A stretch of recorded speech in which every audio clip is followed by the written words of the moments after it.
BNP সরকারের সফলতার ১৮০ দিন উপলক্ষে শুভেচ্ছা মিছিল করেছে বাংলাদেশ জাতীয়তাবাদী ছাত্রদল। আজ বৃহস্পতিবার ঢাকা বিশ্ববিদ্যালয়ের মহসিন হল খেলার মাঠ থেকে এই শুভেচ্ছা মিছিল বের হয়।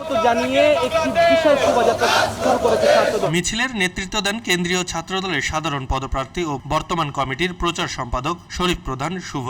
শুভেচ্ছা মিছিলে বলা হয়, প্রধানমন্ত্রী তারেক রহমানের নেতৃত্বে বিএনপি সরকার ১৮০ দিন সুশৃঙ্খলভাবে রাষ্ট্র পরিচালনা করেছে, যার কারণে ছাত্রদলের পক্ষ থেকে সরকারকে শুভেচ্ছা ও অভিনন্দন জানাতে আজকের এই কর্মসূচি পালন করা হয়েছে। আমরা বাংলাদেশ জাতীয়তাবাদী ছাত্রদলের পক্ষ থেকে মাননীয় প্রধানমন্ত্রী জনাব তারেক রহমানকে অসংখ্য ধন্যবাদ জানাই।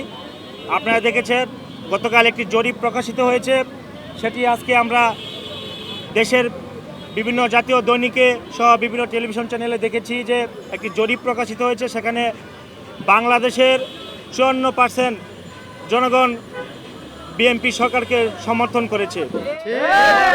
দেশের ৬৬% জনগণ তারা মাননীয় প্রধানমন্ত্রী জনাব তারেক রহমানের নেতৃত্বের প্রতি আস্থা রেখেছে।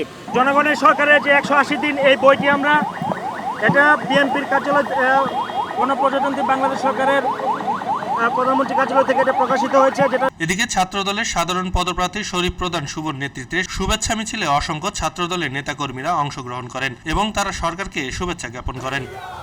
আব্দুল্লাহ বাকি,